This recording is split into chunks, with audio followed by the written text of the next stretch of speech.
So, you know, fiscal policy. We handled a bit of fiscal policy yesterday. We got the definition of fiscal policy.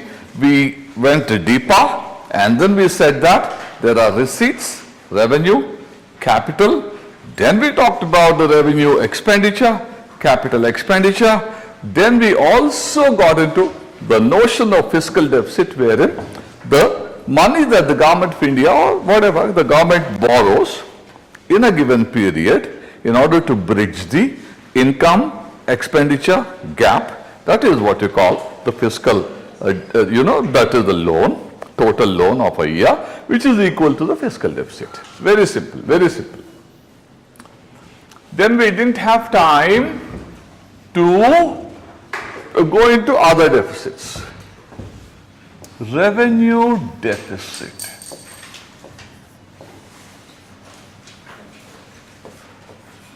You know, wonderful question about Israel our friend had asked. Keep an eye like that on all that happens.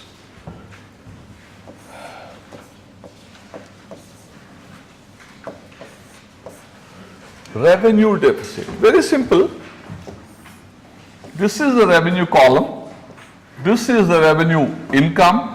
Everything that you get under the revenue account is income. It's your money, your money.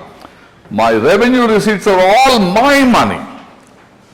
My capital receipts include, see, this is revenue. All this is my money. Tax is my money. Non-tax is my money. I can't say the same thing about the capital. In the capital, this is my money. Non-debt. This is debt, not my money. I'm borrowing it. So revenue, all that comes into my revenue receipt account is my own money. Let's say I'm getting 70 rupees. 70 rupees is my revenue receipt. So if I'm spending only 70 on the revenue expenditure, my revenue deficit is 0. If I'm spending 65 and sparing 5 for capital expenditure, I have a revenue surplus, which is the ideal way to go. If I am spending 75 while I'm getting 70 on the revenue account, I have to borrow 5 rupees so that my revenue deficit can be filled. Then you will ask me, why will you spend more than what you're getting on the revenue account? Why? Obvious, I have to subsidize. But yesterday you have seen Indian Oil and other companies, oil marketing companies, refining companies, they won't make so much of profit because the government told them, please don't raise the price. Now the prices seem to be going up after this thing. Don't raise the price. Election calendar was announced yesterday. Before elections, people are very, very demanding. You know, their expectations rise and all that. Don't. I'll pick up the bill for you.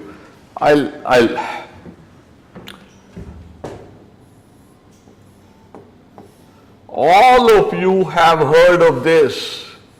Oil bonds, food bonds, fertilizer bonds. Very good question.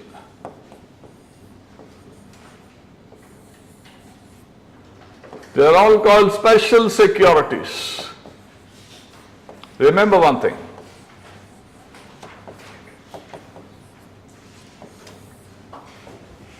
So you are the oil marketing companies, Hindustan Petroleum, Bharat Petroleum, Indian Oil, you are the oil marketing companies. You buy crude, refine it, sell. And 100 rupees you invest, you have to get 112 or 13 or something. Only then you think you have recovered your money. Anything more than the recovered money, you will call it profit. 100 is what it costs you. If you exported, you will get 112. Yes, if you export it. Export parity it is called. Or you come the other way. You put 100. Even if you put the 100 rupees in the bank, you will get 107. So at one level, you will call it, I have recovered my money. That's not profit, recovered. On top of that profit, Now the government is telling you to sell at a certain price where you may not even get 112 or whatever, 110, whatever you think is the level at which you recover. Profit is something else. So the government is telling you to do so. You have to do so. You're all government companies. Oil sector may be deregulated. You can set the price according to market. But still there is one telephone call from government and all that. Now, so I told you, don't sell at 112, sell at 110. Sir, we won't make any profit. Don't worry, I'll give you the 2 rupees. But I don't have the 2 rupees.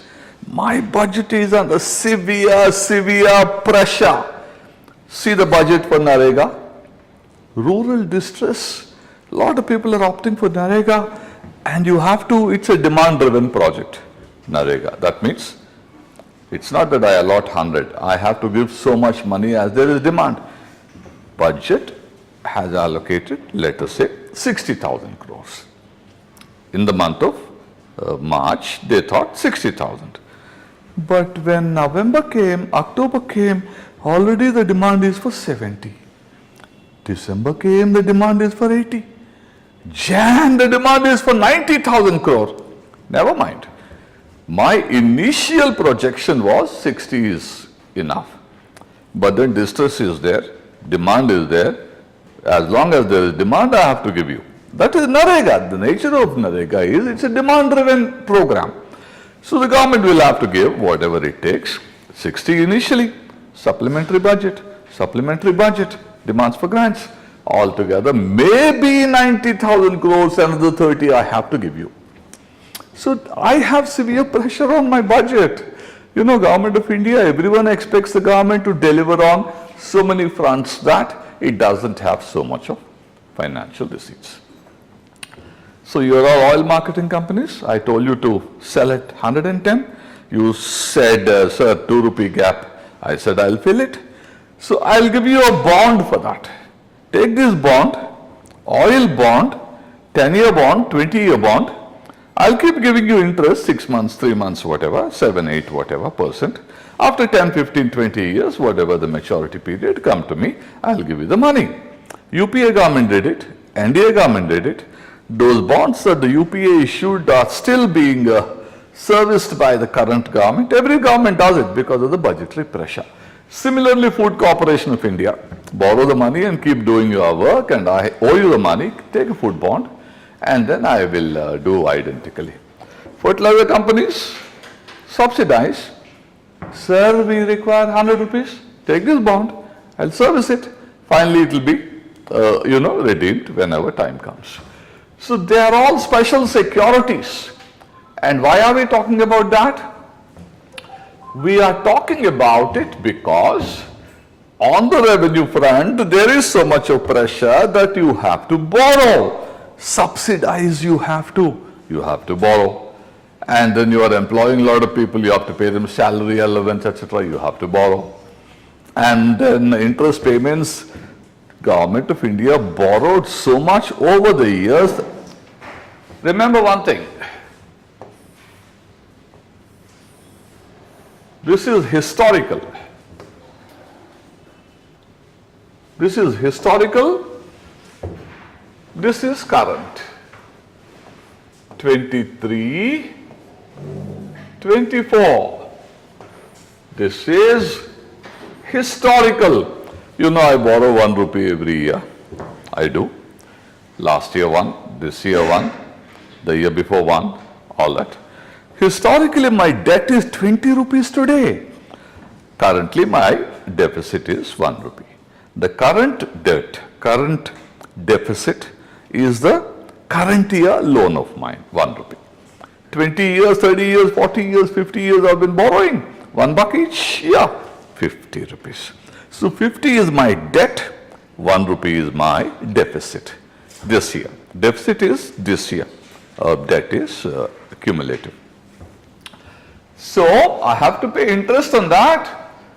Interest charges could be around 11, 12 lakhs of crores of rupees that the Government of India is paying annually. So I have to pay interest, I have to pay subsidy, I have to pay salaries, and I have to give grants, and all this is a lot of money, and I don't have so much of a receipt, and therefore I am compelled to borrow. Never mind, it is a revenue deficit, so let it be, it's a revenue deficit. I'm not supposed to incur that. I'm supposed to generate revenue surpluses, but it's okay. I mean, I'm under pressure, but I still have obligations to the people of my country. So revenue deficit. But then here there is a bit of a, fine tuning is required. How? This is the revenue deficit. In the revenue deficit, effective revenue deficit. Effective revenue deficit. Now, from the government of India, you are the states. I want you to build roads and dams and ports and, all other school buildings, hospital buildings, so on and so forth. I want you to build. I will give you money, I have to give you money, I am here to give you money, because without that infrastructure, where is the country going? The country is its infrastructure, which is what makes people go around. So, revenue deficit I told you is 5 rupees. 5 rupees revenue deficit. And grants I am giving to states, panchayat and nagarpalika, all that, capital grants. Capital grants means grants for capital formation, buildings and roads and ports and irrigation projects and all that. So how much is that? Say 3 rupees. Revenue deficit is 5, and don't criticize me because I am running 5 rupees of revenue deficit, because in that 5 rupees, 3 rupees I am giving to you for the infrastructure building. I have to do it. And so cut 3 from 5 and you are at 2, and this is effective revenue deficit. Now you will say, why are you telling us all this? I'm telling you all this because asking me to make 5 into 0 is unfair, unreasonable. I will never do it. Cut the 3 out of 5 and come to 2 and ask me to make this 2 into 0, I am ready. So this 2 rupees I am borrowing effectively for consumption. 3 is not for consumption. I am giving you this grant so that you can build a road. This is not, please understand. You are buying a book. That book will help you to make it. No one will criticize you for that. Because that book is your lifeline. You have to buy the book, capital expenditure. Revenue expenditure, okay, you feel you have to go for a movie. You feel if you don't go for a movie, it's okay. There is no, heavens are not falling. That movie money of 10 rupees, if you have to borrow, everyone will tell you in a chorus, don't do it. Don't ever borrow for consumption. This 2 rupees I am borrowing for consumption, and that has to come to 0. This 3 rupees I will not touch because it's going into capital formation. That is how we have fine-tuned the revenue deficit, nuanced it. 3, 2, 5, 5 minus 3, 2. I'll make the 2 into 0. The 3, you are saying it is revenue. It's revenue for me, but not for the states and the municipalities that I give this 3 rupees as grant. So it looks like revenue in my paper, but it goes for capital formation in their papers, and therefore to call it revenue is wrong. And so this 3 I will not reduce at all. That is how the government of India told the World Bank and all those people, because see, World Bank keeps check on you. At times you don't like, at times they are too bad, but this, they ask you to be efficient, they ask you to be purposeful, and they ask you to be productive. And but you told the World Bank, sir, you please, it's okay, I've got FRBM and all that, but then please understand, this is India and this is not America, and we budget differently. In our budget, the so-called revenue is not revenue, it is capital. Capital for them, revenue for me, and I will have to honor my commitments to the states and panchayat and nagarpalika. So, a country like India talks, everybody has to listen. World Bank also has to fall in line. So yes, we could convince them. So revenue deficit has to be 0, but in India, the so-called revenue deficit is actually not revenue deficit. Effective revenue deficit has to be 0. But then there are no targets, please. At one time, you thought revenue deficit should be 0. You adopted the target. You adopted it. But later you thought, why are we falling in line with the global norm? India is different. Then you said ERD must be 0. Then in 2019, 18, somewhere around 17, you said neither RD nor ERD. Only fiscal deficit must be 3%. How you will use that 3% of fiscal deficit is entirely your concern. So in a budget of 100 expenditure, 3 rupees I can borrow. And what do I do with the 3 rupees? Whatever I want to do. Take it in a helicopter and drop it on the people, I can do that. Whatever I want, I can do that. That is the FRBM today. Borrow not more. Today means till COVID came. Borrow not more than 3 rupees in a year. Do what you like with it. Just do what you like with it. That unfortunately is the statutory norm for India. I thought, everyone thought, the original FRBM is borrow 3 rupees out of 100, but not for revenue. Revenue deficit should be 0, and this 3 rupees in an implied manner build assets. But now borrow 3 rupees and do what you like with it. The 3 rupees, as I told you, was pre-COVID norm. And after that, escape clause is there, because there are times when you should not spend. There are times when I'm in the ICU. Generally I don't borrow money. I'm in the ICU. If you say we won't borrow, I'll go, So, after COVID struck, government had to borrow. If the government said, no, FRBM says don't borrow, borrowing is bad, then, you won't be able to handle the impact of COVID.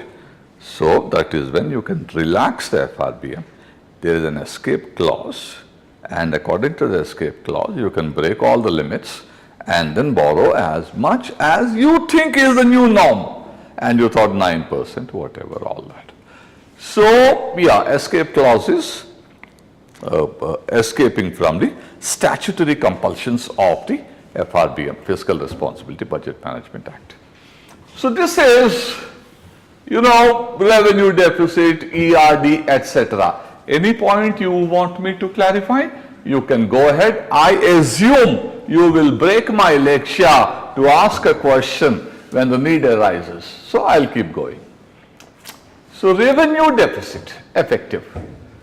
Then there is primary deficit. So far there has not been a question on primary deficit, and I assume there is room for it in the upcoming exams, both prelim and the main. I am going to explain this to you. Primary deficit is any one place. I'll give you an example. It doesn't mean anything. I'm just giving an example. I can give it after 10 years. I gave it 10 years ago.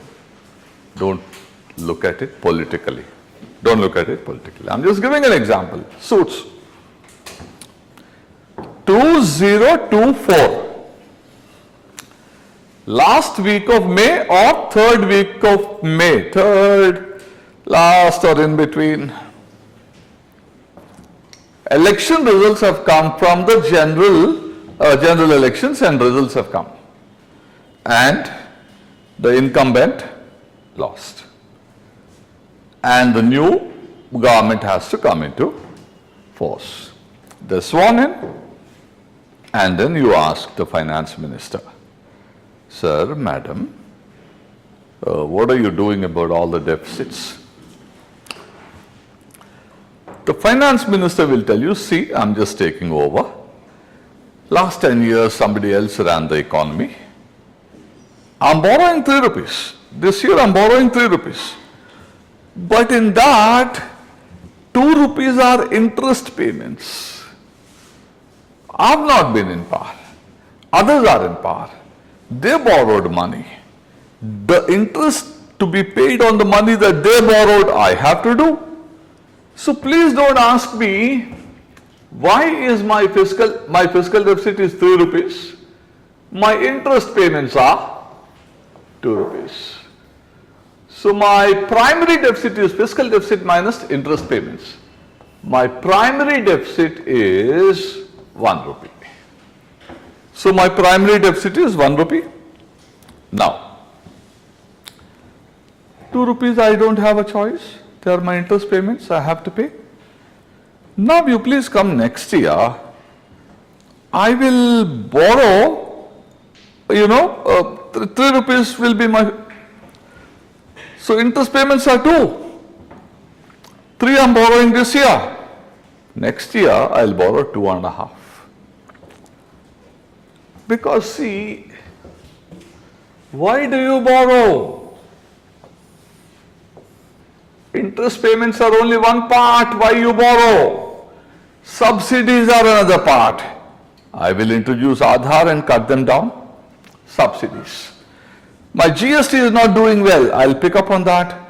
Direct taxes, corporate tax rates are too low, I will increase that. And then I'll ask my public sector companies to give me more dividend, I'll get them to work well. I will sell off my public sector companies and I'll get more money. So through receipt pickup and expenditure rationalization, I will ensure that I won't have to borrow more than 2.5. Interest payments are a legacy. I have to pay interest because my previous government borrowed so much. So 2.5 I will borrow, interest payments are 2, my primary deficit will be only 0.5 next year. Come to me, the year next, I will borrow 2 rupees because I am getting more money, I am spending more rationally. Here I saved, there I got more. Why should I borrow 3 rupees? I will borrow 2 rupees. My interest payments are still 2. What is my primary deficit? 0. And come to me the year next. I will borrow 1.5. My interest payments are still 2.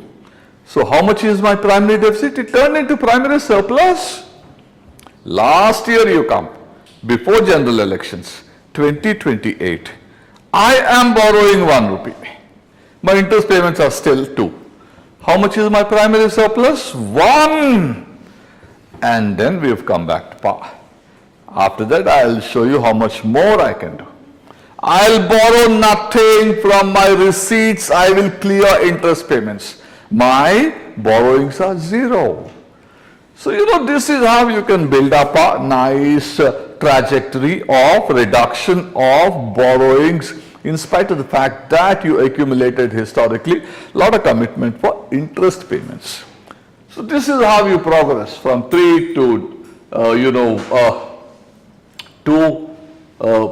primary, this is a fiscal deficit, 3, 2, 1, and don't borrow anything at all. Interest payments, fiscal deficit, the equation is this. I hope you got it. Basically, this is about judging the performance of the government currently. How are you improving on your fiscal performance? How are you becoming responsible about your receipts and expenditure?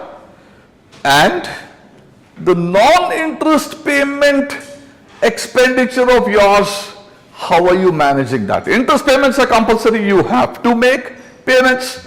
Rest of it, how are you managing? Number 1, and are you in a position sooner than later not to borrow at all in spite of the fact that the interest payment obligations are still there? This is how the trajectory, 3, 2, 1, 0. Even though interest payments of 2 rupees of payment is still there. I hope you got this. I have said it as simply as possible, and the implications when he gives a question you can easily make out. He may not even try to complicate it. Concept is slightly advanced. So that's primary deficit. If it comes in the main examination also, Then you define what is fiscal deficit, totality of borrowings. Interest payments are a legacy, historical, and that can't be avoided. Rest can be managed. Rest is subsidies and salaries and, the grants and all that. In that, subsidies can be managed through technology and better targeting and so on and so forth. That is how you can improve your finances. Receipts can be improved, expenditure can be pruned and rationalized, and that's how your fiscal performance can improve. Together, 200 words, 250, 225, whatever. It's a decent question. I hope, I'm sure you have understood. Primary deficit. Sir, yeah. could you please explain it again? Say what? Primary deficit, could you please explain it again? Yeah, I will.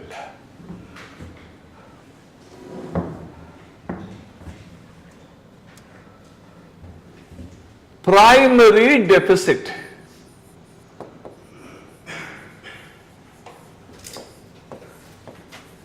I gave you that example.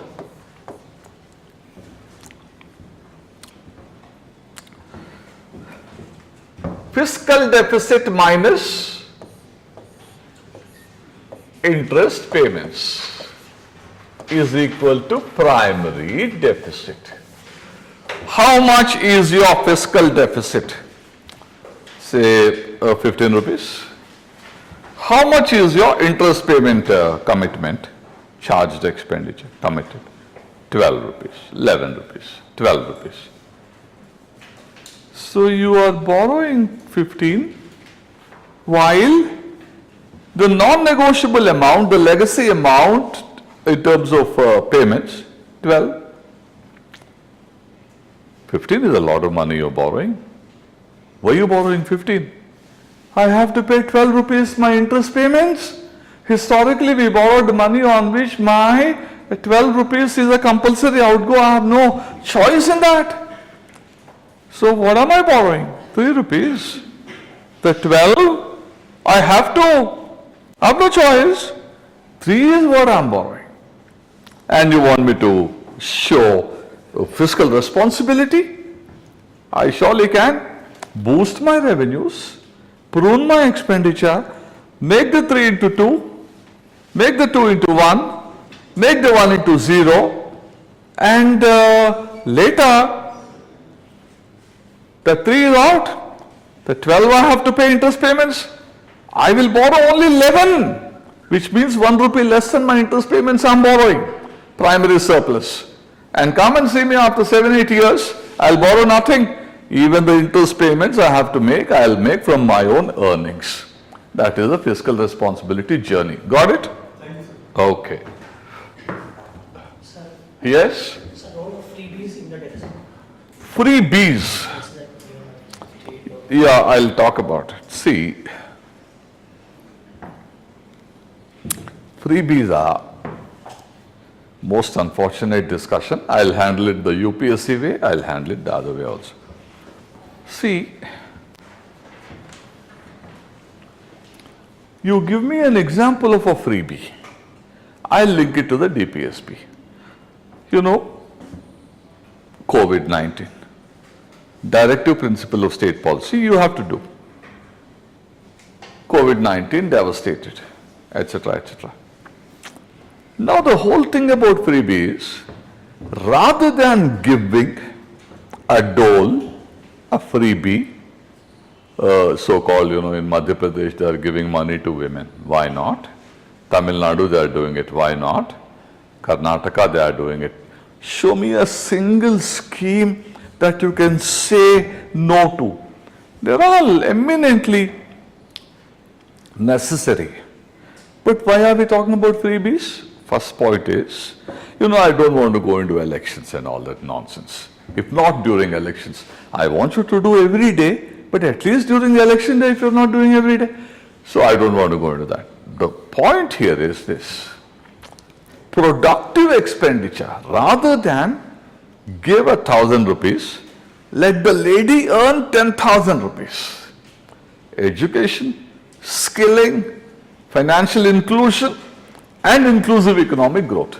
So productive deployment of the limited financial resources is the most ideal way.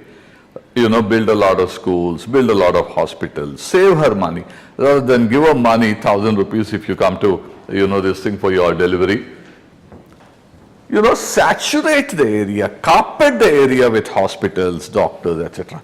So productive spending of the resources for social infrastructure, physical infrastructure, technological infrastructure, that's ideal. But that will take time. Till then, you have ad hoc schemes of so-called freebies. That is the way to go. And what is a freebie, what is not? That depends upon the budgetary resources. If the government has budgetary resources, there is no freebie. If the government has limited budgetary resources, there is competition between so-called, you see, I don't believe this, so-called freebie, give 1,000 rupees to woman, this, that, and the productive. So freebies are, in the UPSC language, populistic schemes that don't create capital, they are ad hoc and they are meant for short-term purposes. You have to say this. But then is there any consensus about what is a freebie? There is no consensus. There's something, Punjabi song is there. Sadda kutta kutta. Yeah. If I give, my dog is dog, your dog is Tommy. So you see, there is no consensus on this at all. But I think I have clarified to you. Yeah. So then monetized deficit.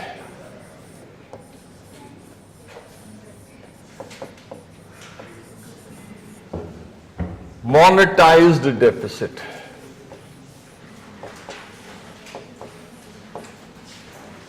See, now you follow me carefully, we are getting into the center of the economic zone. So I'm the government, RBI. So I tell the RBI, sir, bring me 5 rupees. In this year, you have to get me 15 rupees. Sir, how will will you be able to get 15? They'll say, I'll try. So RBI, what will RBI do? RBI will float government securities, bills and bonds. We'll come to that. All that will come to.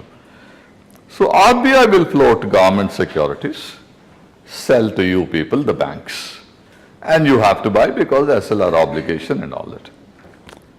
So RBI tells me, sir, I can get you 5 rupees by July, another 3 rupees by September, this, that.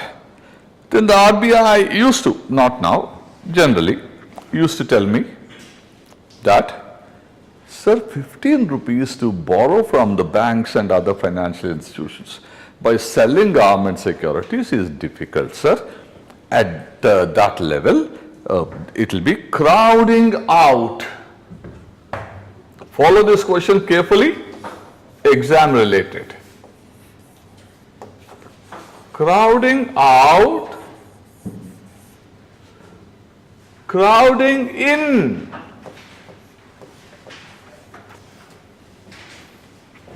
So see, what's crowding out? This is the money in the market. Money means liquidity. What is liquidity? Either money or any other asset that can be readily converted into money. If you got gold, it's money. Any time of the day or night, you could convert that into money. Government security, money. Reliance security, money. They're all money. They're all liquidity. Liquidity is what is liquid? That which can be readily converted into money is liquid. Either money or near money. Near money means it can be readily converted into money, any financial, physical asset. This is 100 rupees. This is the liquidity in the market. Who is competing for it? Government and, business. And of course, consumers are also there. I'll say business. Government and business, consumers, investors, consumers. We are on one side, government is on the other. Both of us are competing for it. It's 100 rupees. The more the government competes for it, the less that the business gets. So there is demand for 101. Demand. 100 is what you have. Government wants to borrow more, 1 rupee more, and so the demand is for 101. Availability is 100, and so it will, number one, deny the resources to business, number one. Impact on the investment, number two. Maybe the government wants to borrow to give you subsidy. Maybe business wants to borrow for investing in the steel mill, etc. So the more the government wants to borrow, the less there is for business, number one. Less investment, number two. Less growth, less employment, less supply, more inflation and all that. And interest rates will be higher. They want X amount, government wants Y amount, together there is 100, government wants Y plus. And so there is pressure on the available credit, and so rates will go up. Rates will go up, government will have to pay higher rate, business will have to pay higher rate, consumers will have to pay higher rate. When all of them have to pay higher, demand will crash, investment will crash, and so crowding out will have multiple consequences for the economy, all of them being negative. This is called crowding out. Crowding out. When crowding out happens? Now you listen to me. When the economy is booming or ready to boom, private sector is hungry for capital, that is when the government should withdraw, which is what you call, cyclical is growth. When the government doesn't borrow and spend, counter-cyclical, that is okay. Private sector is borrowing and spending, leave the capital to them, they'll do all the heavy lifting, you stay out and do your Jal Jeevan and don't borrow too much. If you want to borrow more, you are crowding out with all the consequences I have described to you just now. But then think of now, today, the private sector is not borrowing. Today also there is 100. Today also there is government, business, and there is consumers, you and I. Today these guys don't want any money because the economy is not doing too well. Whatever supplies they are capable of, they are already there, and they can produce 10 refrigerators, they are producing only 5 or 6. Let us produce 2 more before we start another refrigerator factory. Therefore, all of them are on a holiday, they are not investing. So the only investor, only agency that borrows is government. That is why you have the government shouting from the rooftops, we are doing capex. Capital expenditure, when the budget was presented on the last day of January or 1st of Feb, this calendar, the Honorable Finance Minister was saying capex, capex, crowding in it is called. What is crowding in? You guys are on a holiday, you are the business. Consumers are also on a holiday, interest rates are high and they are not too sure. Today in the Hindu I have read consumer confidence is 5-year high, future expectations index of the RBI, this, that, not too sure. So, 100 rupees are still there. You guys have quit. You're not investing. If you're not investing, somebody has to invest. I will borrow money and invest. For example, I want to borrow money and build a port. When I build a port by borrowing money, there will be demand for inputs, cement and stuff. I have to give a contract to L&T or someone. I have to employ a lot of people. That will put money in the hands of people, and that will create demand for cement and steel and so on and so forth. And thus, I am stimulating the economy by borrowing and spending. This is called crowding in. I am pulling you into the market. You are not to the market. You are relaxing because you are expecting better times when you would come back into the market. Now, I want to create demand by borrowing and spending and crowd you in. Crowd you in means I want to bring you back into the market to invest. And when does that happen? When there is a slowdown, there is a crowding in. When there is a boom, there is crowding out. I'm sure you understood this. I'm waiting for you to ask me for clarity, because this question you will remember me on the next May that exam. Sir, interest rate will be higher in both the cases, crowding out and No, no, no. Here what interest rate? There is no demand. Nobody is coming with demand. I am there and I am not putting pressure after my borrowing requirement. You still have money to lend. So there is so much demand that the interest rates are high. But then you will say interest rates are going higher. They are going higher for some other reason. Not because there is terrible demand for, a credit. You got it? Thank you. Okay. Take your time, work it out. This May it's coming. This September also it's coming. Crowding in.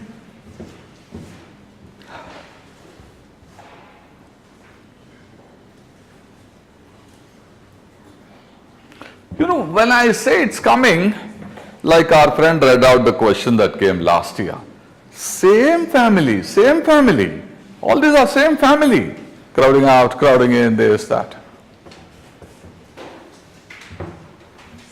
Yeah. So both of these actions by the government are part of counter-cyclical policies, right?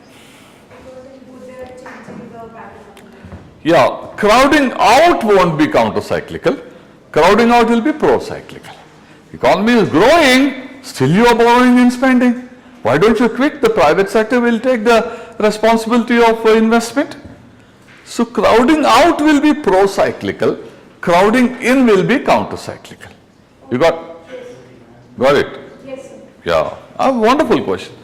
But the trend of the UPSC is they won't ask you pro-cyclical, counter-cyclical, expansionary, contractionary. Those technical terms, big words they don't use. They may use, upcoming May they may use. But so far, the idea is to check your ability to understand and connect rather than sort of use those words. In the main examination, when you are writing, you use the word. 85%, 90% of the chances your papers are being corrected by those people who are economists. They'll love it. Simple language, once in a while, a term like this, they'll love it. Yeah, whatever. You know all that. Yeah. Take your time, please.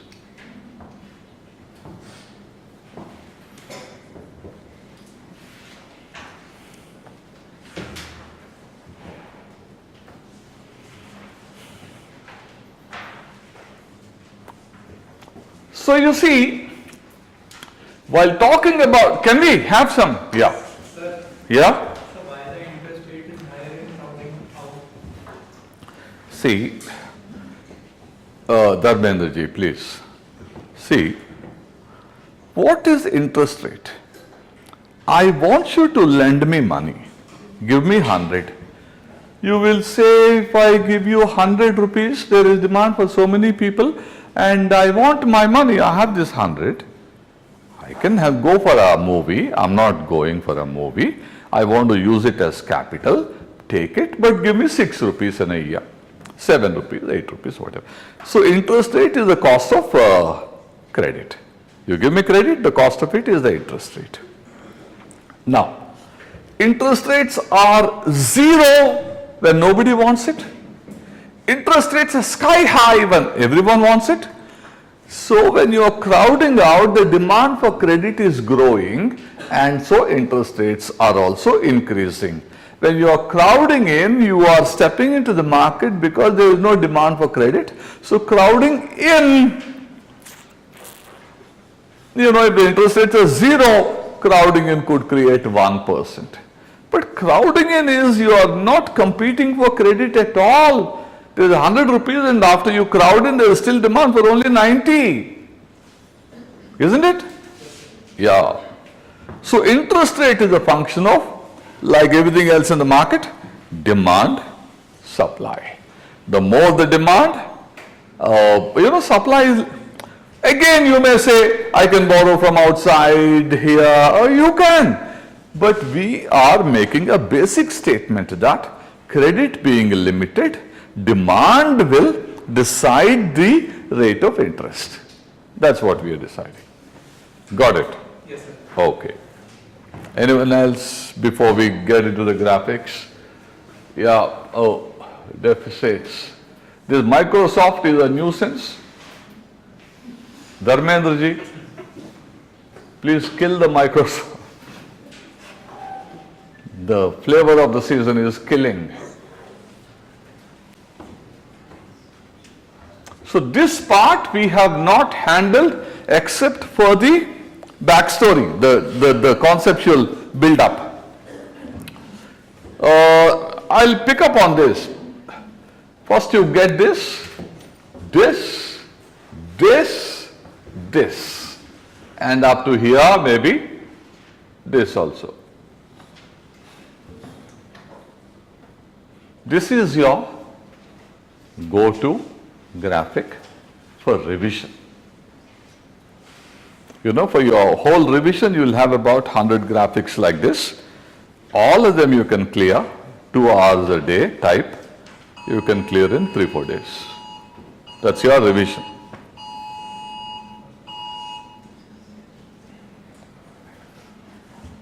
You understood all this?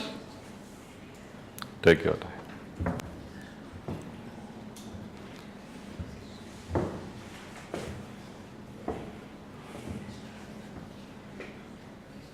Is there any relation between monetized deficit and foreign exchange rate? Monetized deficit and? Foreign exchange rate? Surely there will be linkages, like our friend asked, there also. You know, RBI buying dollar. To buy the dollar, how do you get the money? You have to print money. So, you know, I'll come to that gradually. We are not rushing. We are just in October now. October some 10th. November 10 days. December 1 week if necessary. Could be necessary. So, you know, you'll be 100% comfortable. But don't push the, pace of learning. It gets jammed, you know. So monetized deficit, I'm coming to. These 4 deficits we have tackled. I'm sure you are clear, at least confidence that you will be clear, if not today, tomorrow. It will take you some time. It will sink into you. Anything related? One more. Oh yes, this is your Bible, Gita, Quran. In India we have to say so many things, all of them. This is Bible, Quran, Guru Granth Sahib, Gita, all that.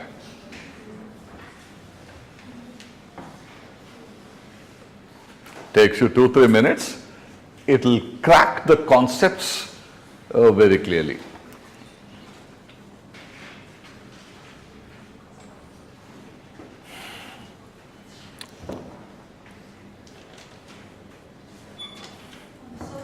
Yeah.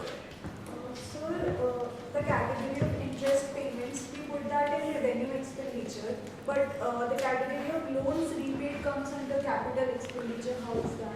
Either I'll ask you to sit here or louder. So, the interest payments, we count that in revenue expenditure, but the category of loans repaid, they come under capital expenditure. So, how is that? Loan. I took 100, I'm returning 100. When I give loan, capital expenditure.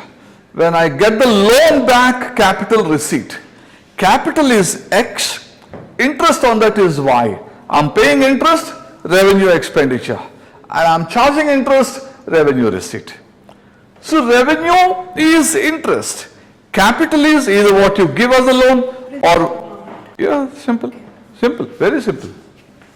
You know, that's because interest recurs. Capital, I'll give it. You know, today the young people are growing up in EMI generation. EMI, you know, combines both capital and interest. You're not able to segregate. But if you segregate, the loan that you take the loan that you give, capital, the interest that you charge, the interest that you pay, revenue.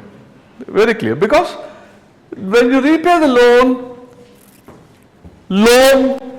it's one time. One time means interest is recurring.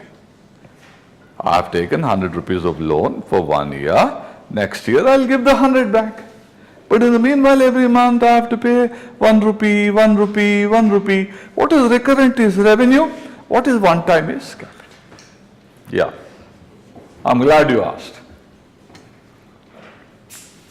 So crowding out, this is a comprehensive 360-degree, crystally clear table. You know, 1 minute extra on this is an investment.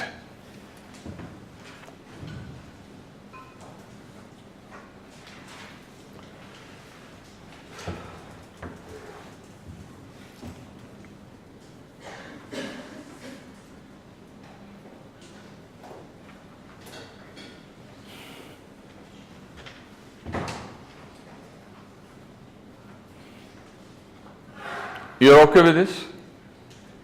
It's also possible that your mind is so clear, you don't have to read this here. It'll be there on the website, you know, while walking to your place or coming here or on a chai, you could go through this. You would love it. As good as a story. See, every connection is clearly stated. Every connection is clearly stated. Just that maybe a word or two you require to know monetary policy also, or you know, so that your understanding is 100%. See how wonderfully it is worded. All this is from the textbook, crunched.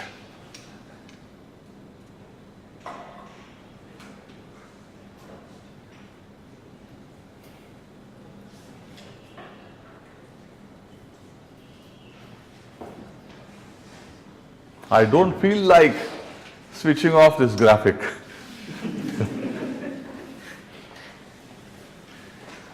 Sir, Yeah? so in crowding out effect, we said that there is a pattern of fiscal policy. But if you are spending it for capital, Volume. sir, in crowding out effect, you are saying that the fiscal policy is tighter. But if you are spending Fiscal policy? it's tighter, means you are It's not tight. Tight is austerity. It's liberal. You're expansionary. Crowding out means you are going to the market to borrow more to spend. You are, expanding your balance sheet. You're borrowing more. You're spending more. Tight means cutting down the expenditure, austerity, contractionary. So I didn't say tight. Here, crowding, where do you, somewhere here I've seen tighter associated with tighter fiscal policy and reduced government's crowding out effect associated with fiscal policy focus, crowding out, associated, possibly because what he wants to say is that because you are crowding out, if you are spending more, then you have to come back to a tighter fiscal policy. I think you picked up from here. You have to read it in a context. Sir, but if you are spending it on capital expenditure, then That's, now you are going into the finer details of it. The broad logic is, if you are going into the market, when there is already so much of demand for credit in the market, which is a sign of economic growth of a robust kind, then you are doing something which is unnecessary, you get out. But if you are saying, you want to build a capital expenditure road, ask L&T to do it. Why are you building a road? You be vigilant about Jal Jeevan. You be vigilant about, that rural health mission or Vishwakarma. You do that. Why are you going into capital expenditure when the market is ready to put up money for capital expenditure? Isn't it? Yeah? Our friend. That is how we, see, the framework is there, within that we have to. So this you take it with a bit of salt, Salt means understand it in the right context. with a tighter fiscal policy. Our friend is superb. He wanted me to explain this. In the crowding out happens because you are expansionary. Tighter means spend less. Expansion, contractionary. Tighter means contractionary. Tighter means spend less, contractionary. Expansionary is borrow more and spend. Be liberal. That's when you are putting pressure on the market and there's a crowding out. Yes? This I think I will dispel the little bit of confusion it may create. I'll rewrite this.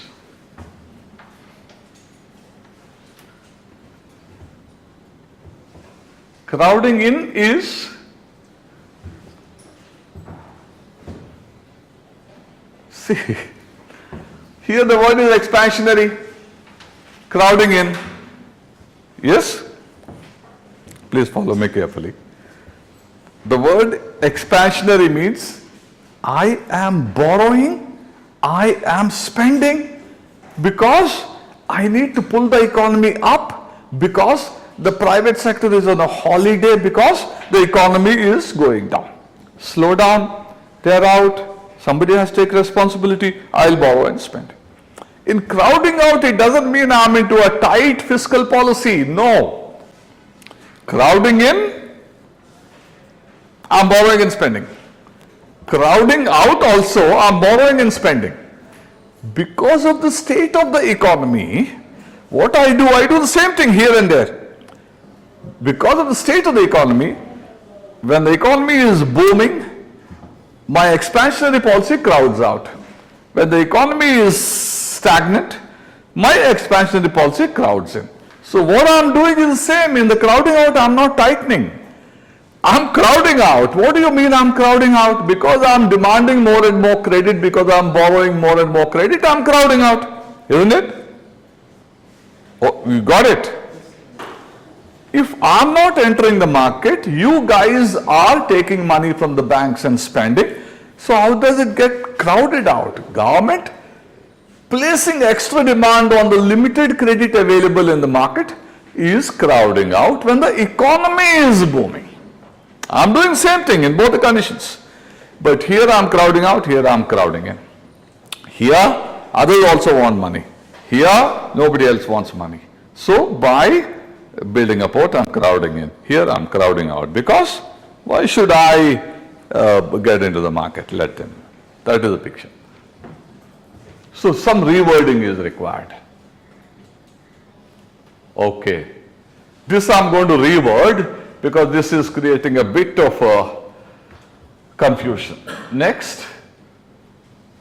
This I'm coming to. Monetized deficit I have to explain. Do I have 1 hour left? 1 hour. Yeah, just look up the 50 minutes. 50. Okay. I'll handle this little later.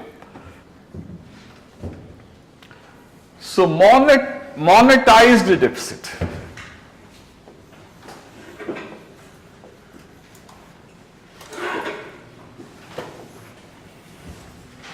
See, I was explaining to you, I'm the government, here is the governor of the RBI. I tell him, because they are my debt managers. They are my debt managers. I can borrow within the country only via the RBI. I can't borrow outside the RBI. But there is a bit of a window, small savings, I'll come to that later. So this is the market. You're all banks and you have to invest in government securities. And so I'll sell you the government securities. You buy the government securities, and I'll pass on the money to the government of India. Now, you have an SLR obligation, 18% of the deposits that you pick up, you must compulsorily put them into essentially government securities, state and center. Yes? So the RBI sells the securities to you, it gets the money and passes it on. But how much money? 18% you have to. I want more. Government of India wants more money. RBI can't sell the securities to you. Your 18 is exhausted. Somebody goes to 20, somebody goes to 19, somebody goes to 21. SBI, you know, that UCO bank, this bank, that bank, Punjab National, Baroda. Still, RBI is able to get me only 12 rupees. I requested the RBI, sir, you get me 15 rupees. RBI tells me, sir, 12 rupees, so I can do it. Another 3 rupees, if we go into the market, will be crowding out, and they will ask for more, higher rate of interest, and that will damage the whole of economy. Cost of credit for investors, cost of credit for consumers, your own cost of credit will be higher, more money will be used up to pay interest, and less money for Jal Jeevan, and therefore, sir, I will do something. I will ask them to buy as much as they are ready to buy without the interest rates going up, and the rest of it, 3 rupees, I can print and give you. That bit of the fiscal deficit, which is printed by the RBI and supplied to the Government of India as credit, is the monetized deficit. And remember one thing, there is no, you know, RBI doesn't lend anyone free. You are the government, I am the RBI. 15 rupees of loan you wanted in a year, 12 I borrowed from the banks by selling the government securities, 3 I have printed and given to you. Give me the interest. Because without interest, if I lend you, you will borrow all the money in the world. Interest is a check on the extent of borrowing, number one, and interest will make you spend the money productively, number two. So, that money which is a part of the fiscal deficit which is printed by the RBI is called monetized deficit, the deficit which is monetized. So, let me show it like this.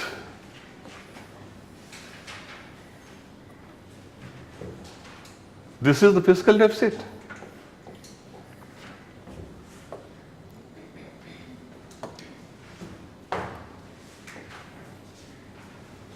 This is the monetized deficit. That part of the fiscal deficit which is printed by the RBI.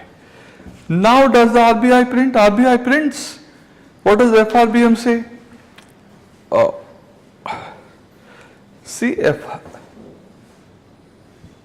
I'll talk about it when we talk of FRBM. But FRBM says don't do it. Don't print and give to the government. Why? Thereby lies another 15 minutes of discussion. I want to complete that today itself. Please hang on.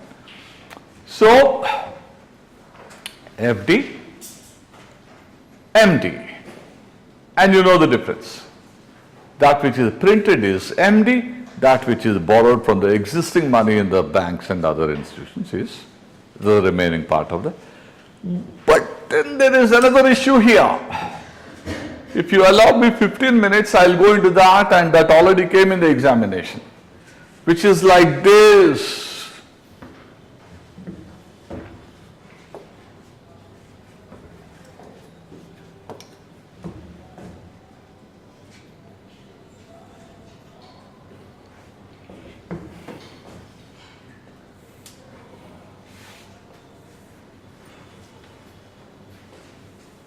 Yeah. So, I'm the government, I need 15 rupees this year. Till about a few years back, I used to tell the RBI, sir, you go out and get me 15. RBI would get me 12 and 3 print. Now you know what is happening for the last about 6-7 years is this. You know, we all know post office, general post office. Everyone, all people save a little money in the post office because they fetch you a little higher. Why? Remember, they are called small saving schemes. Yesterday there was an article somewhere, maybe the Mint, Hindustan Times Mint.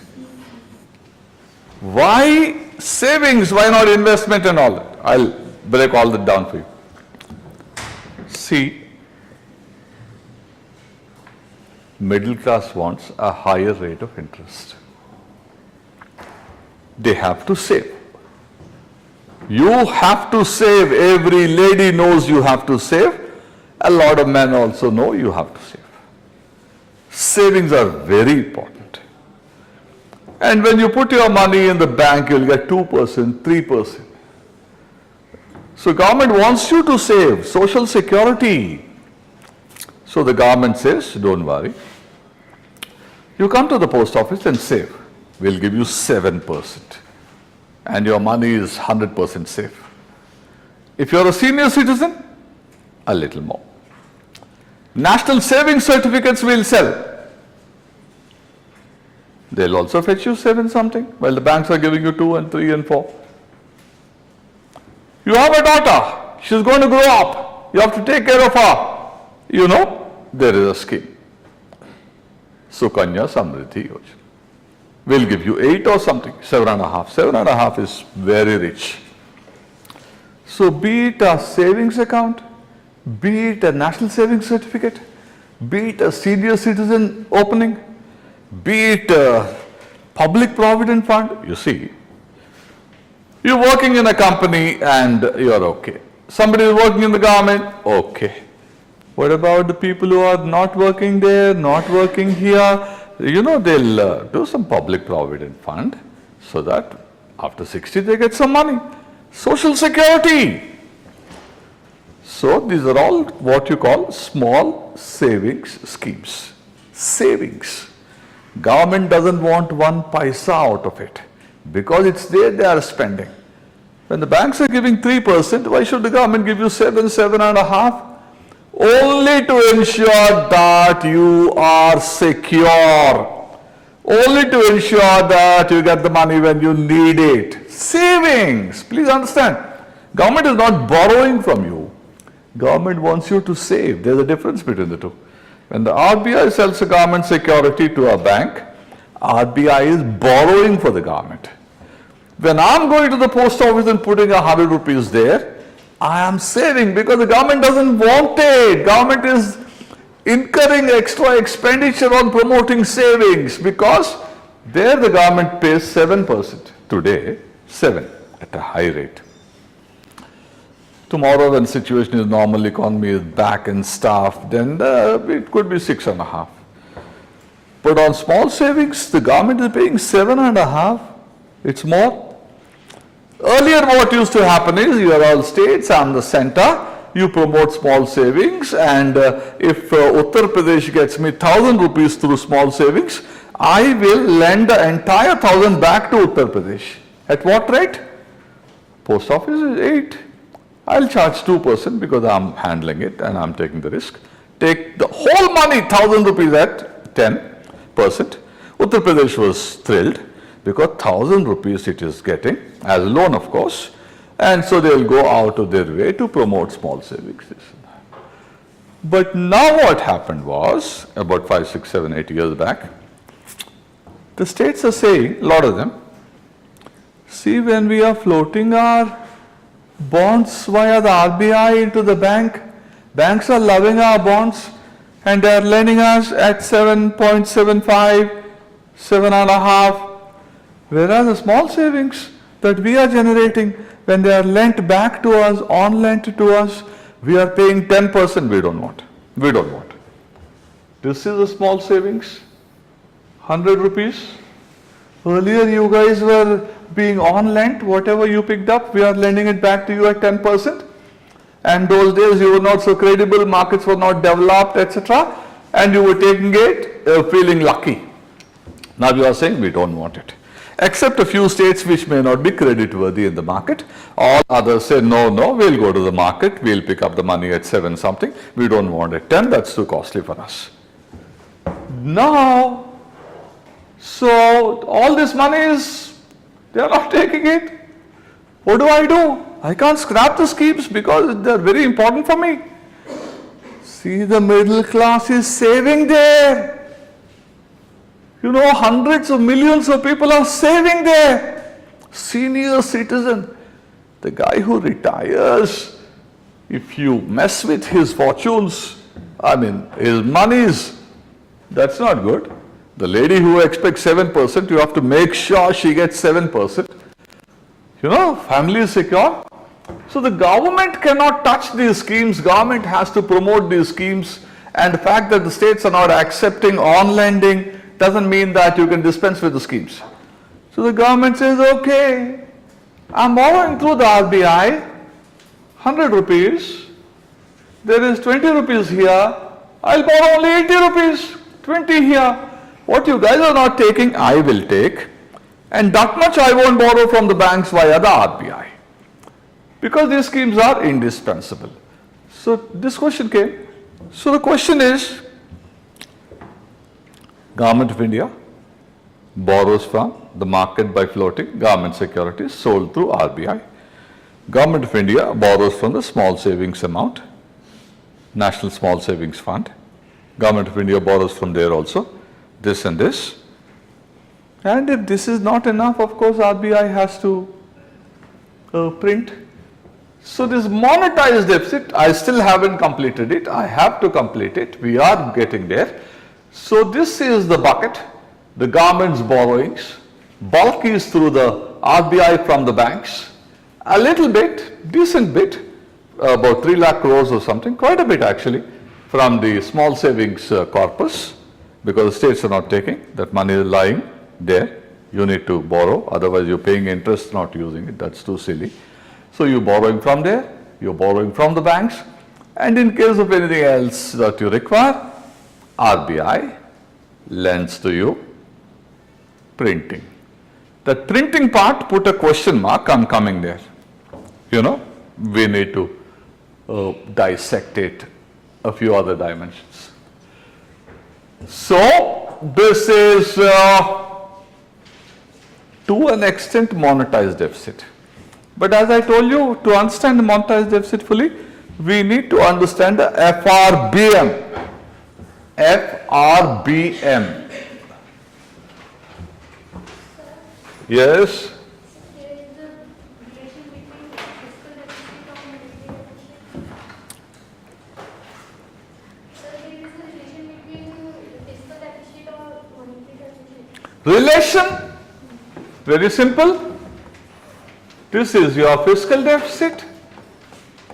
What you can't borrow from the existing money, you have to print, and that is a monetized deficit. You know, there is money. Not monetized, monetary. Monetary deficit? Yes. There is none like that. Not yet.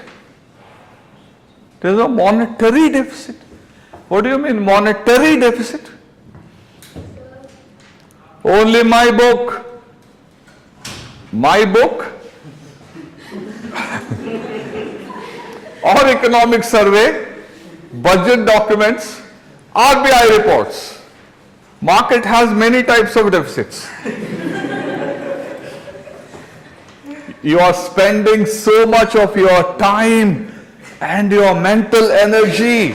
Everything that you read should return to you with lots and lots of rewards. Yeah? So, I'm giving you the leaves.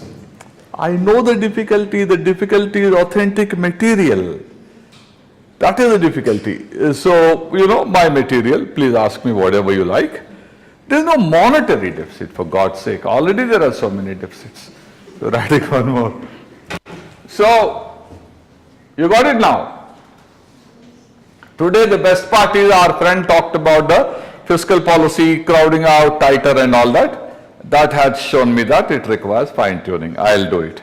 Dharmendra ji, this table, the table that we have shown, hold it back. We'll add more clarity. Yeah? Because you see, no student should get irritated. No student should get confused. Nobody should spend a second more than necessary. Yeah, and the clarity should be, 100%. Because you're giving your everything. Okay. So now FRBM.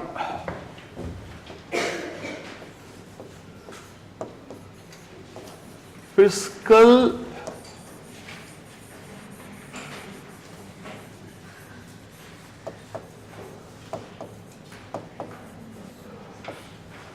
responsibility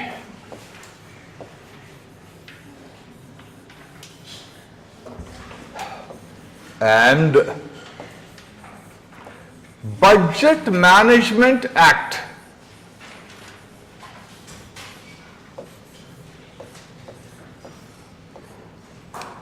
Remember, if you have a closed economy, the government's fiscal behavior need not be responsible. Government can borrow whatever it likes, print whatever it likes, spend the way it likes. But if you opened up the economy, you want the foreign direct investment, you want the domestic investment, you want the stock market to attract lots of foreign capital, then all the investors that you want, that you are wooing, they say, sir, you are the government. Your fiscal conduct has an impact on the economy, which is direct impact, indirect impact. It can derail the economy, it can boost the economy, it can, inflate, it can stabilize, all that, because the government is the most predominant actor in the economy. So, sir, you please ensure that you manage your fiscal resources well, responsibly. Responsibility means manage it well so that the economy is stable and prosperous. So, sir, you do one thing, very simple. When you are mobilizing financial resources, don't borrow too much. When you are spending money, you spend it productively. Don't borrow too much, number one. Whatever you borrow, you spend productively, number two.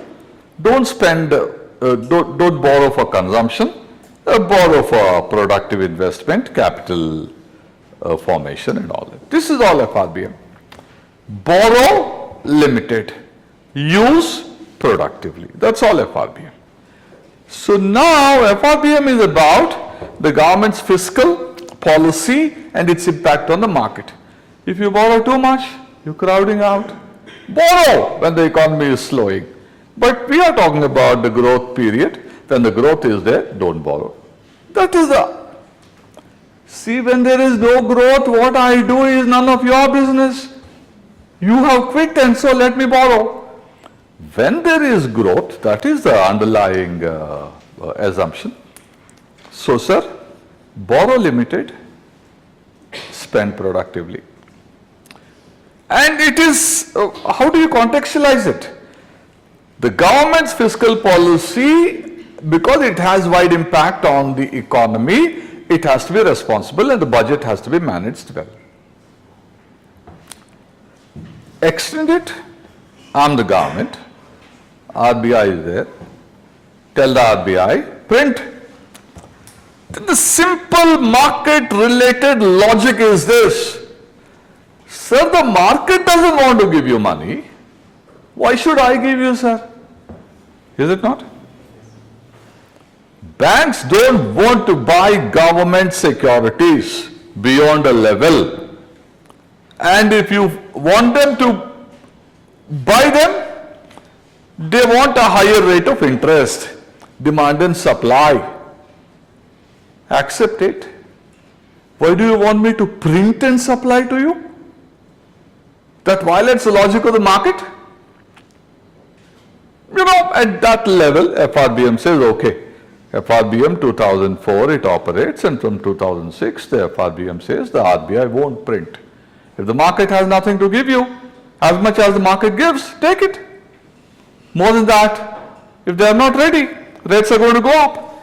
Either you pay higher rates, damage the economy, or you cut your expenditure and stay within the limits that the market sets. That's the logic. Now the question is, you're all shocked when I said this. You will be shocked because what the hell is going on? I'm the sovereign. I have to secure the country and ABC. And here is the RBI telling me bluntly no, putting the phone down when I tell the RBI print. And that's a part of the FRBM. We are not able to understand. That is the market logic. But if you open the logic a little bit, then you will understand There is a story within a story here. Let me explain that. One of our friends had asked a question about foreign currency and stuff. It links to that. So you see, government, RBI. It is inconceivable that the RBI will tell me no. I'm the sovereign. RBI is my servant. And the RBI has to do what I tell them to do. I represent the parliament, I represent the people, I represent everything, and RBI is my subsidiary. RBI is my, sort of it's the body I own, so they have to. But then that is the command culture. Command culture is bad. You should always go by a healthy logic, mutual accommodation. Command and control is too bad. Do it. What do it? If the economy crashes, what do it? So there is a logic here. The logic is this. Follow me. This will also open you up into certain forex, and our friend asked printing, inflation, forex, this, that. I'm going to explain that to you. So this is India, and this is the world, and RBI. This is Government of India. Now, see, why did you tell the RBI under the FRBM not to print money and supply it as a credit to the government? You're confident there's some other source. It's not that you will give up and you'll be disciplined. It's just that the RBI won't print for you, but RBI will have money that it already has printed for some other purpose. I'll explain that. So there is a dollar coming here. Dollar. Foreign money is coming into the country. How is the foreign money coming? They're investing in the stock market. They're coming to create goods and services here. Tourists are coming. And a lot of Indian companies are borrowing. A lot of foreign money was coming. 2004, please recall, 20 years back. Foreign money was coming. When foreign money comes, RBI picks it up. RBI will print rupee. Law allows it. Print rupee. Take the rupee. Go into the market. Someone has come with $100 million. They have converted that into rupees. So many forex dealers are there, SBI, PNB, Bank of Baroda, there's Western Union, they're all there. Go there, give you 100 million, take rupees, open a bank account, put the rupees there. SBI has dollars. SBI doesn't want so many dollars, it wants a few dollars.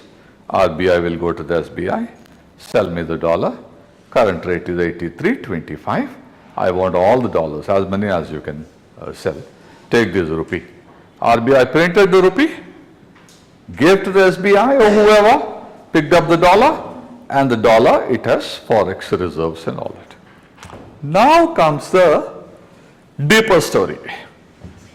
So you are the forex dealers, you've got forex that's come from outside, and you got the forex. I bought it, I printed rupees and gave to you, and you gave me the dollar. I have to maintain forex reserves for some other reason, I'll tell you. So you've got, I gave you rupees and picked up the dollar. You've got tanks, tons and trucks of rupee. So you are floating on rupee. You don't know what to do with it. If you lend, there'll be inflation. And you have to lend, you are a bank. So what do? You got the rupee. Then what the RBI does is, since the RBI is a price stabilization agency, according to the law, RBI will float government securities, will give you the government, you got 83 rupees. I bought a dollar from you, 83 rupees. That 83, you say, sir, 3 rupees I have business, guys want it. 82, sir, I will lend, but that will inflate. So I will give you a government security, take the 80 back. You've got 80, take the security, give me 80 rupees. So all the extra rupee that the RBI finds in the market, it will absorb the excess by selling the government security. Which means the RBI has the money, rupee. You got the government securities, they pay you interest and all that. So this rupee is there that the RBI picked up in order to absorb the excess rupee from the market, which is a result of the RBI buying the foreign currency, which is a result of the globalization policy being a success. So when the RBI absorbed the excess rupee is here. Government makes a phone call, give me 15 rupees.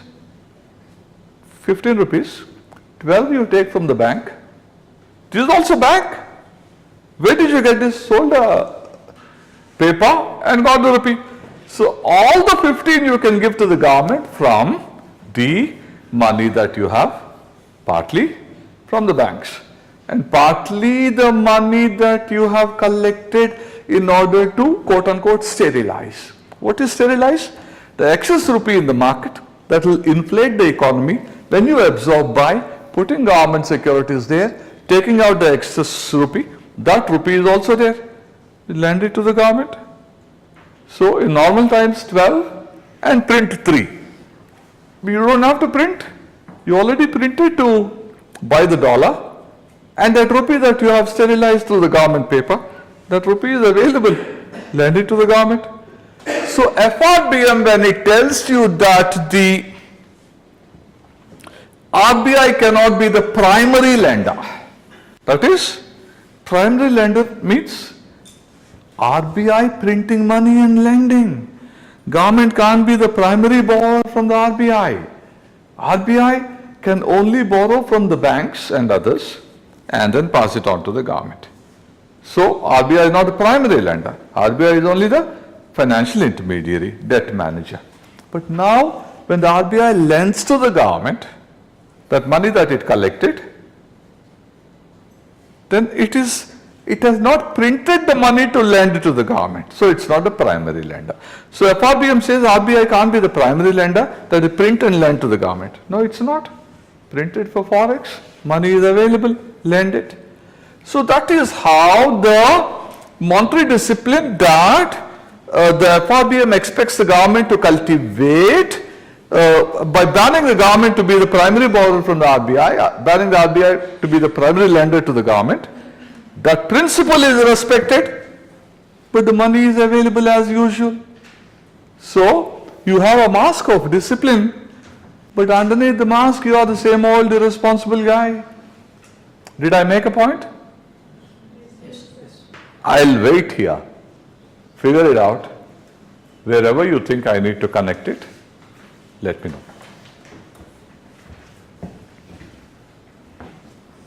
So what is the direct use of RBI? Yes? What is the direct use of RBI? What is the Direct use. direct use? Means what? Means banks can go to the government and get the government securities for Somebody has to sell it now. Government doesn't have a counter. Government, RBI, just like you have a DRDA, District Rural Development Agency, that does some work. Yeah?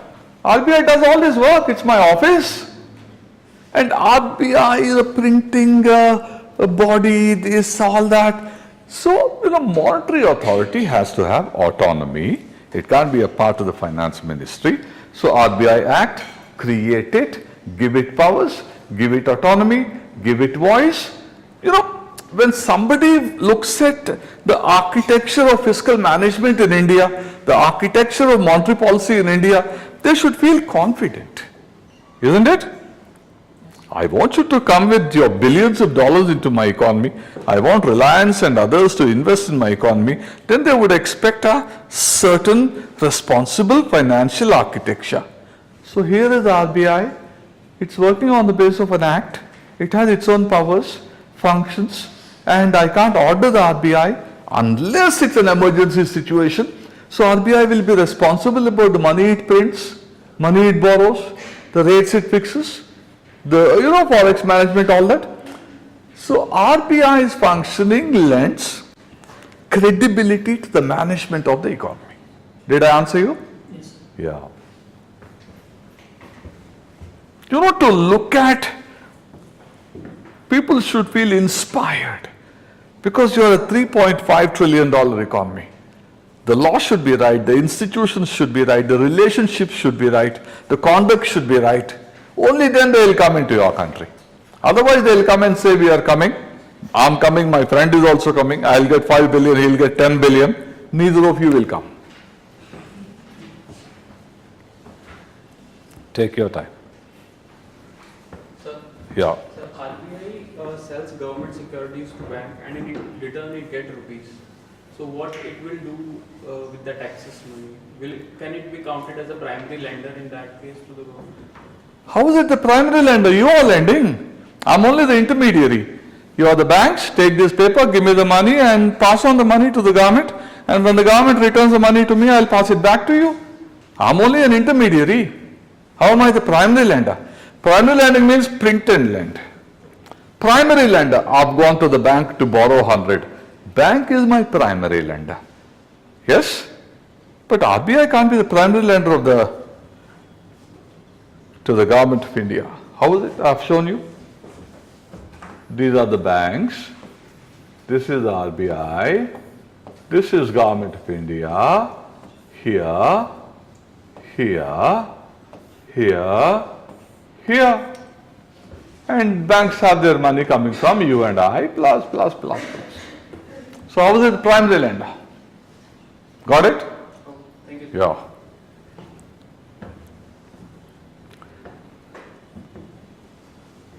Take your time, settle down. No hurry at all. No hurry at all.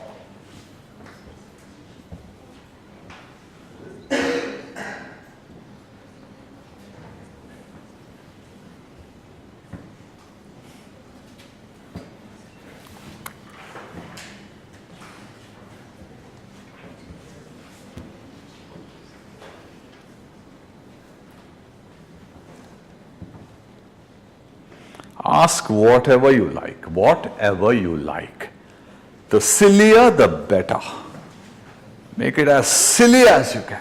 Sir, Yeah. what is the difference between foreign investment and forex reserve? Okay. So you see, this is RBI. These are the forex reserves.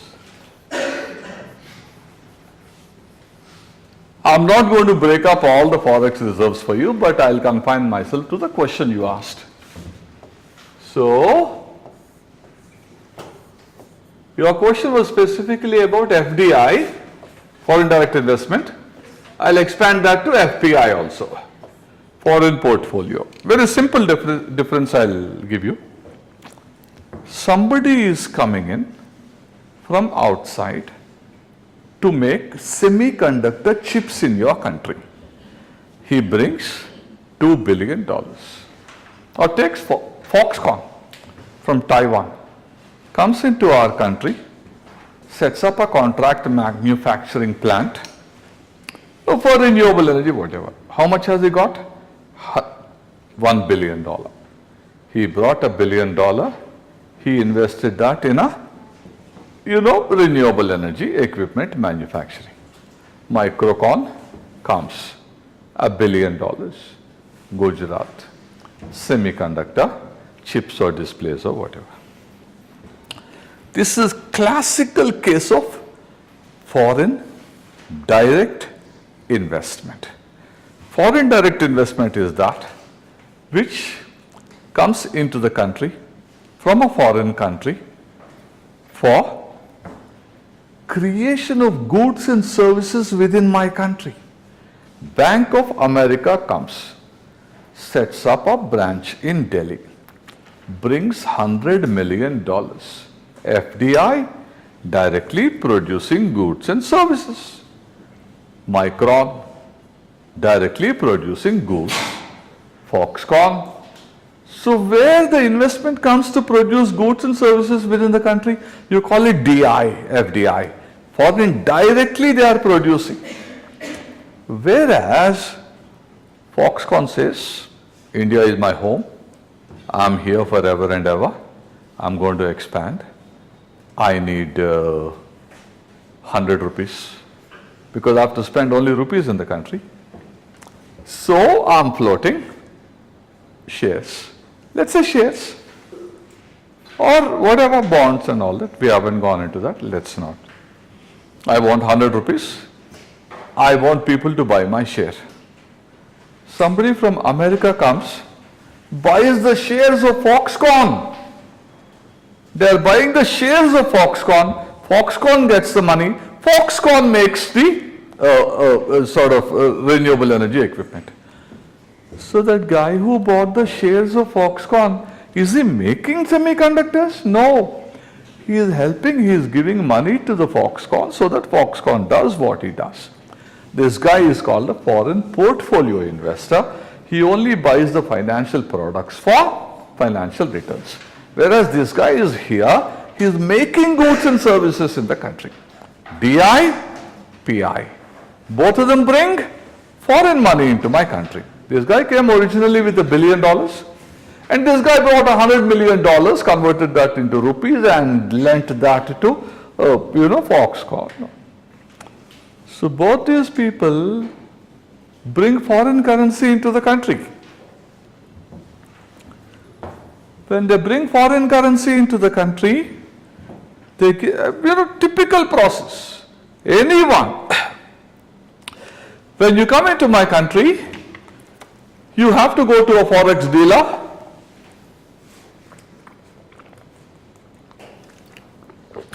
Give the forex dealer $1. Here is the dollar. I have to give 83 rupees to Foxconn. I want to buy a share of Foxconn, which is $1, 83 rupees. Take this dollar, give me 83 rupees, put it in my bank account. I'll give a check to Foxconn. He will sell me for 83 rupees, whatever shares. So the dollar is with you. Who gave the foreign investor 83 rupees and kept the dollar with yourself? Yeah? So RBI buys the dollars that come into the country. All these people, you want to go to Agra, Haridwar, Rishikesh, Jaipur, round up all that. You want to come? Come. $100 you bring. Convert them into rupees, go around the country. That $100, who's got? SBI has, Forex. SBI Forex has.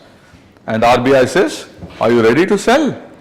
Sir, I can sell $90, $10 I require because there will be some transactions I have to make. Okay, take this rupee, give me the dollar. And RBI keeps the dollar. So whatever dollar means foreign currency, whatever dollar comes into the country, RBI, you want to buy dollar? Same guys. You want to buy dollar? I want to buy dollar. RBI wants to buy dollar. Indian Oil Company wants to buy dollar to import crude. Whoever wants dollar has to go to the market. Whatever the market rate, buy it.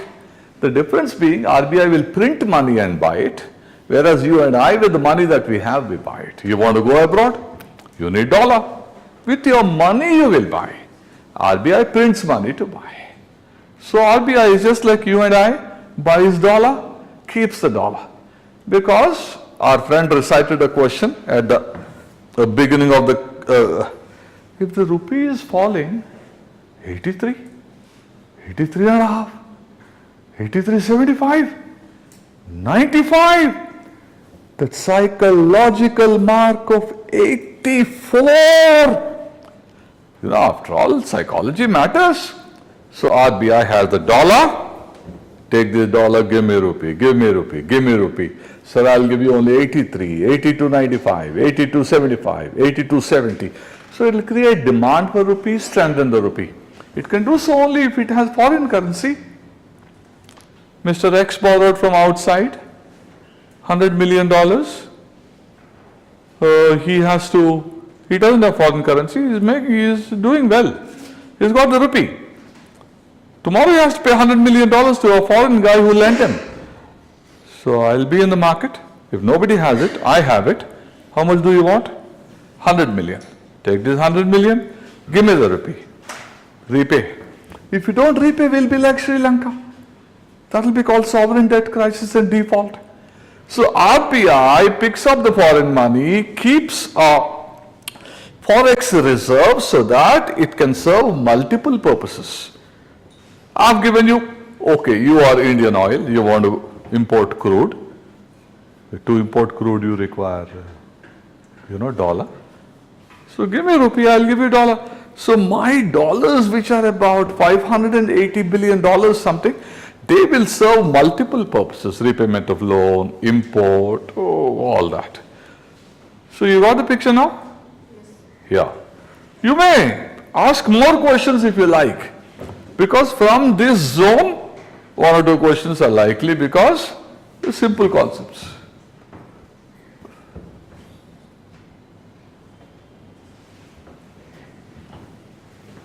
Take your time. Please take your time. Figure it out. Figuring out in front of the teacher makes it easier for you. You will save your time. Yeah.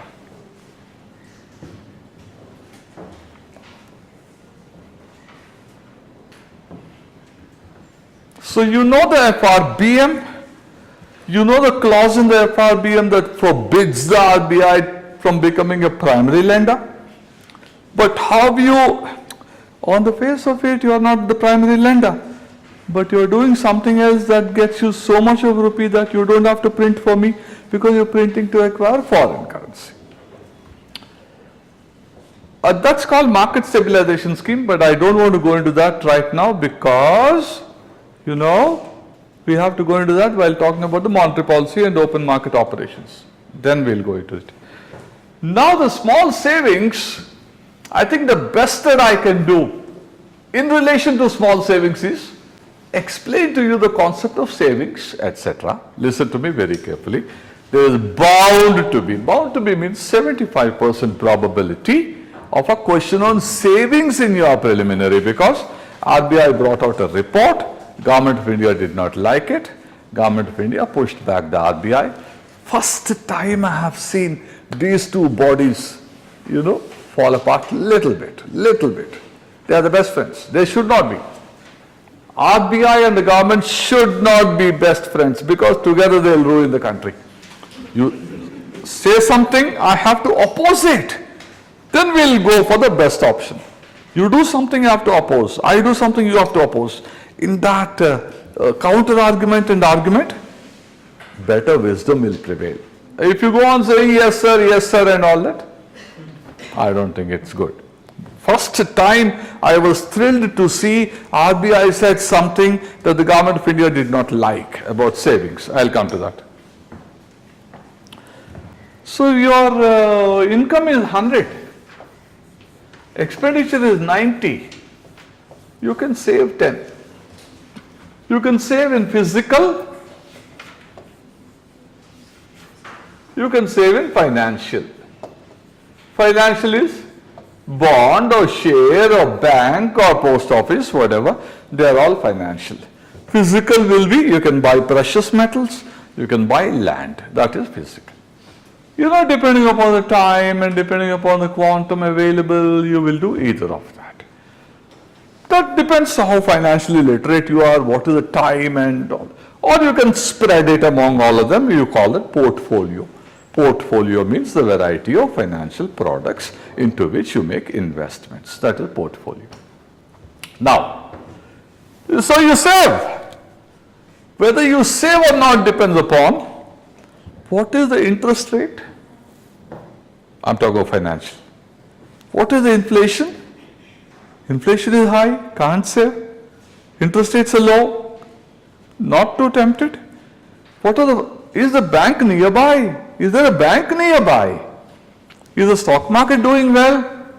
The stock market is doing well, you will skip a meal and save. Not doing well, you may not. If the mutual funds are doing well, you will.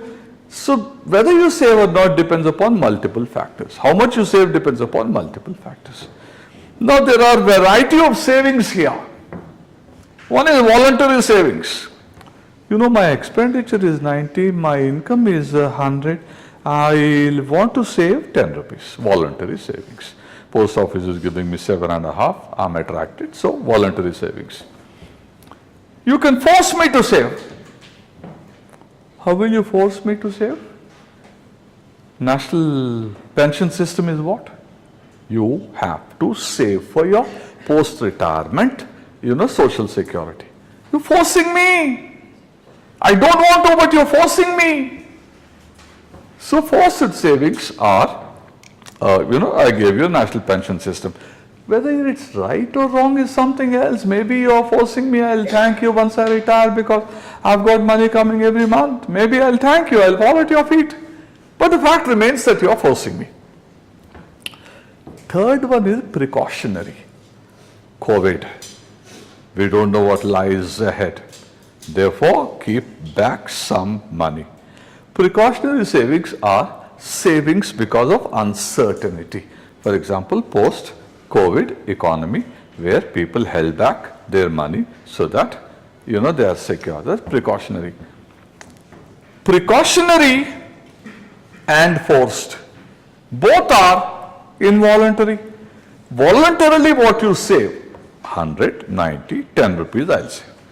Precautionary is, situation is not so good. It's not voluntary. It's a kind of involuntary. It's not voluntary. Voluntary is fully volunteering to save. Here conditions are compelling me to save. That's involuntary. Forced is also involuntary, but forced is literally you are compelling me, I have no other choice.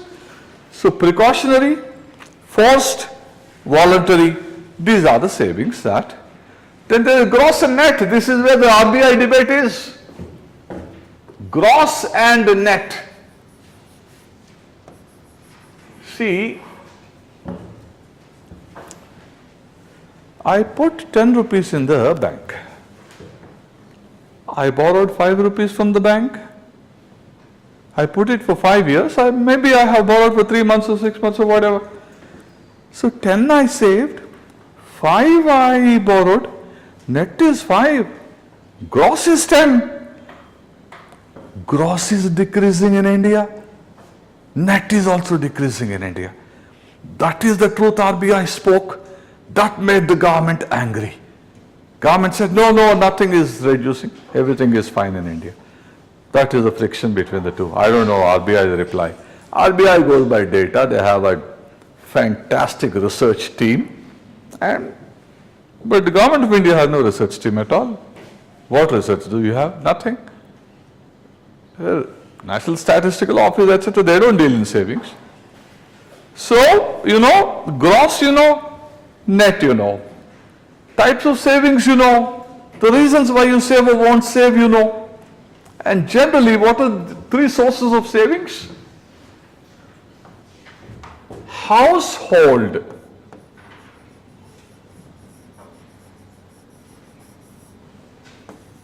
corporate, government. Household is, the households. They are the ones who supply bulk of the savings. Latest statistics, we'll see, survey will have 30% of GDP at one level, at one point, maybe sometime 15 years back, we reached 36% of your income you are saving, which is good. Chinese standards will be 40, 45. That is when your economy booms. You save, that saved money gets lent, that is for investment, lent for consumption, and the economy lifts up. But now post-COVID, we are all depleted. So, I don't know, the savings rate could be 27, 28, in which the bulk will be household, next is corporate. Government doesn't save, government can only dissave because the government has to borrow. Even if the government has a lot of money, it still needs more money for development. Therefore, you don't expect the government to save, you expect the government to borrow. Whereas the corporates, save a lot for reinvestment and all that. Households have to save, otherwise, in India social security is weak. In America they save. In stocks they save. They save. In buying a house they save. But they don't save in the bank because bank fetches you very little. And if you put it in the stock market or put it in the government securities or put it in house, etc., the returns are more. So in America there are savings, But not like in India. In India, we trust the State Bank of India, the post office, etc. These days it's changing. 10 crore people are invested in the stock market. 10 crore people are invested in the stock market, Bombay Stock Exchange, which is a pretty good sign. So that's about savings also I have covered. How much time to go still? Oh, we are through. You know, I thought tomorrow day after also I had classes. I got mixed up a little bit. So today in this series is the last class I had.